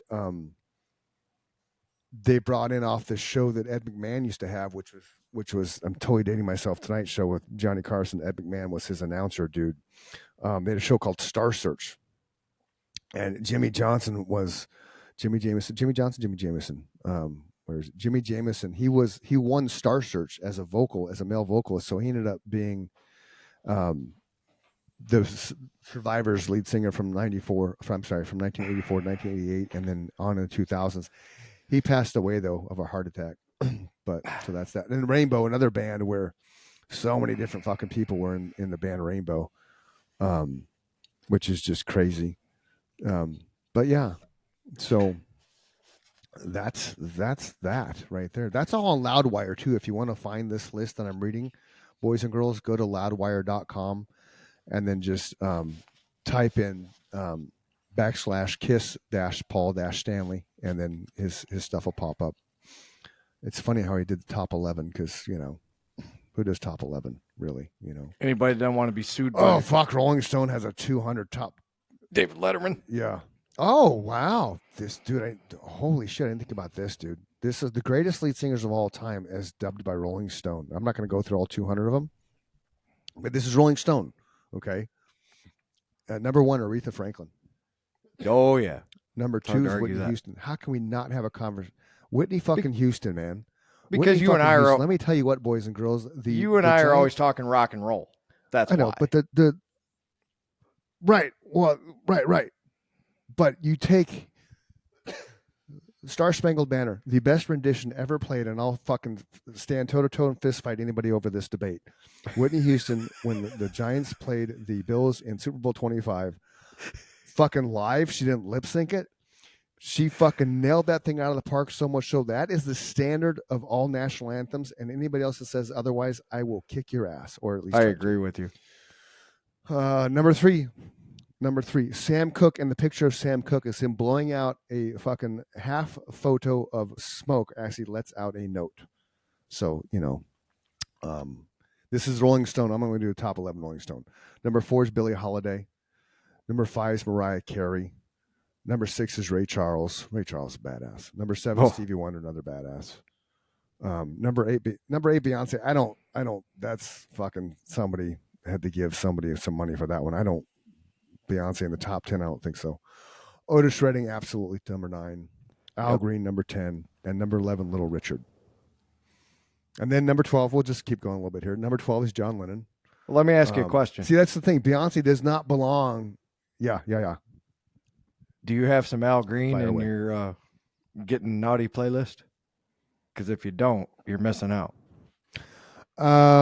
No, I'll have to do that. I'll look into that. Let's get it on. But see, but it goes back. Beyonce, Beyonce being number 8 and being ahead of Otis Redding, Al Green, Little Richard. I agree John with you. Lennon, Somebody paid somebody Patsy off. Cline, Freddie Mercury, Yeah, fuck all them people. Bob Dylan, Prince, fucking Elvis Presley. Now let me say I don't know who Celia Cruz is, but she's now let from me the- tell you a funny yeah, Bob go ahead. Dylan story. Frank So- Sinatra. What the fuck? Okay. Do you remember a guy I worked with when I worked at? government?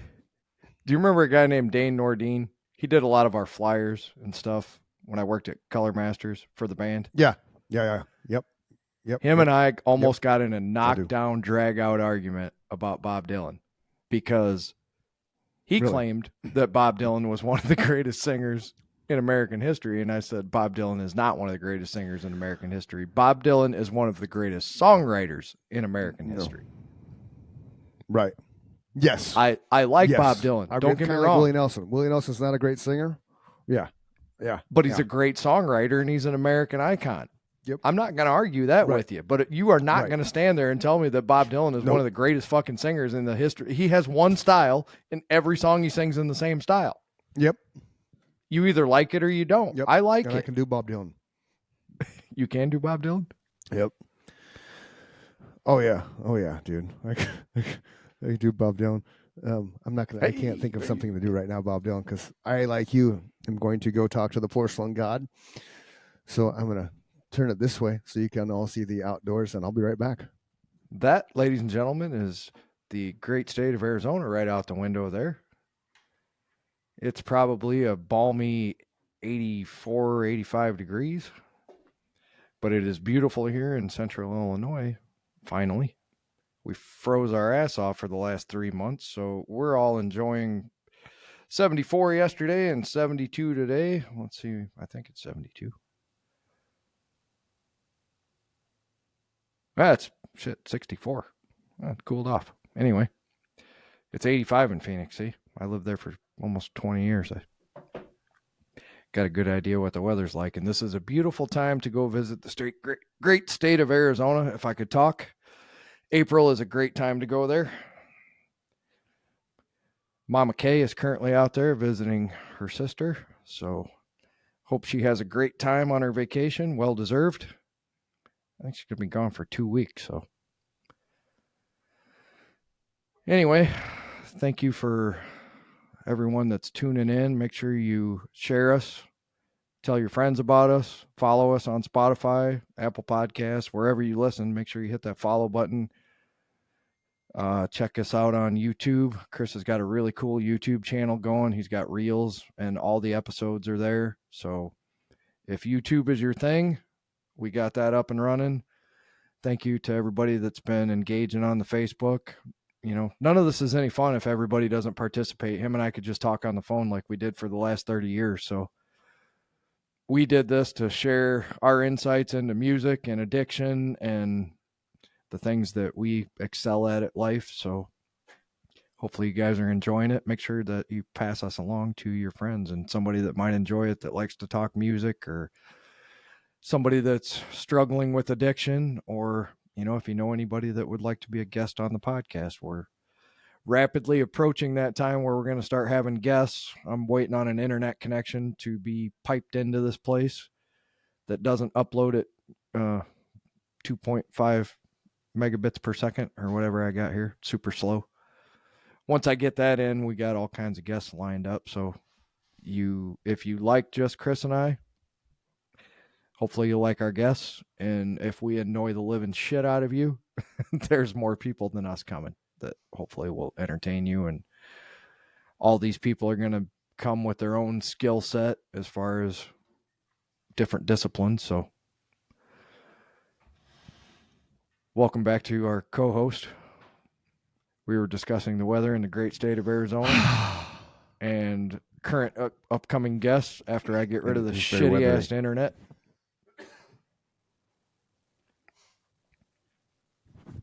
Shitty-ass intranet.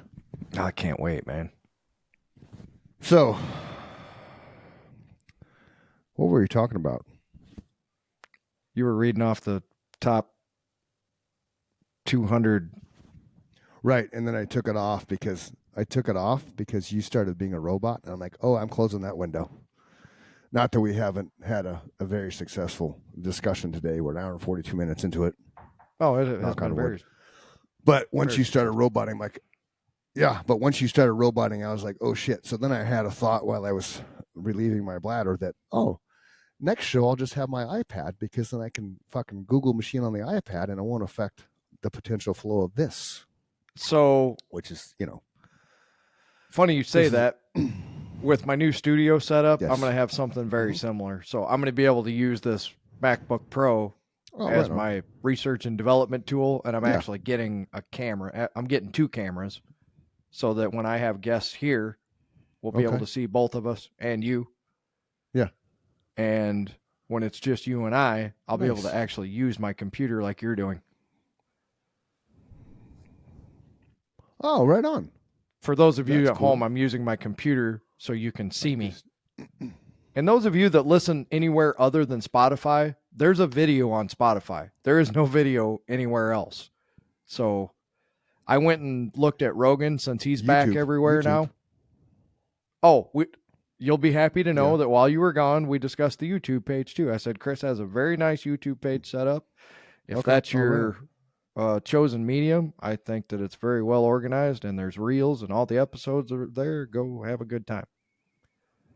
Yeah, we discussed that. Yeah, absolutely. Cool. Yeah, I'm pretty excited about my new setup, man. It's going to be dope. All right. Yeah, it will be dope. I'm excited about that too. Just to take it to a whole new level.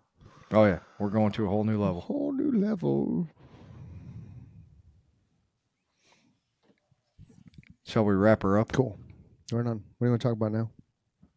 Yeah, let's wrap her up. Even though we both just went pee. When you hit a going pee sometimes takes away the emotional and the creative energy, but you know, you just have to do it sometimes. It's you know, that's one good thing about, you know, being a singer. Sometimes you can do. I wasn't either. You could do your vocals in the bathroom and just pee while you're singing, you know, so it's kind of a cool thing. You've done that.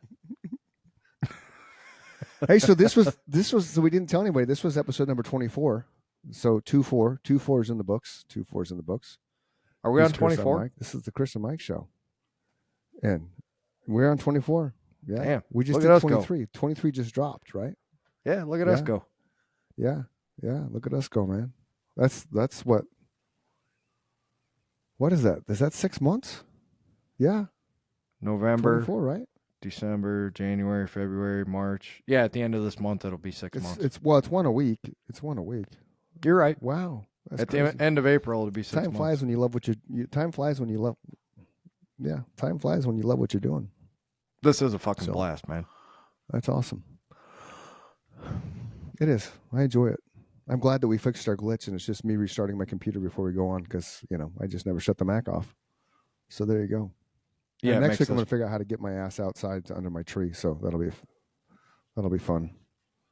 And the reason that works too is Little Man. It's because we're starting because we're starting an hour early. Like if I started at 2:30 in Arizona time, I could never do what I want to do next week because Little Man gets home about 2:45 and then it's pop. But if I do it at 1:30, we'll at least have an hour and 15 minutes into it before he gets home. So if he ends up seeing me out underneath the tree, he'll just come join the podcast, which will be funny. That'd be awesome. 4-year-old mindset. Yeah. Everybody's welcome here, man. I don't know how entertaining it'll be, but Oh yeah. All right, boys and girls. Hey, those of you that are struggling, you're not alone. Tomorrow's always a better day. I recently had today actually a friend of mine told me he's going on the sobriety train. So I'm not gonna drop his name because I don't know if it's public knowledge, but good thoughts from my friend. We'll just leave it at that he can, absolutely join along this path of sobriety and hopefully it works for him. And I don't know a lot about the personal side of life, but hopefully it's nothing that's too detrimental and it's something that he can work through and keep everything intact, business, family, all that kind of jazz. Which I'm sure he can because he's a good dude. He's got a good head on his shoulders. He's thinking in the right direction. So, with that, boys and girls, yeah. So, with that, boys and girls, happy. What day does this drop? Mondays, Sunday. Sundays. Happy Sunday to you. Happy Sunday to you. Happy Thank you Sunday for to tuning in. And as Chris said, you're never alone. Yes. Reach out to us. We're not hard to get a hold of. Facebook, Instagram, call Mike. YouTube. Call Mike. Yeah. Call that number on the He's Facebook easier page. to talk to than I am, Especially if you want to buy a house. Yeah. 480-867-5309. And you may think it sounds familiar, but it's really not. Just remember 867-5309. Okay, I think the chick that answers the phone, her name's Jenny. So just give Jenny a call at 480-867-5309. Until next week. We will see all you people next week.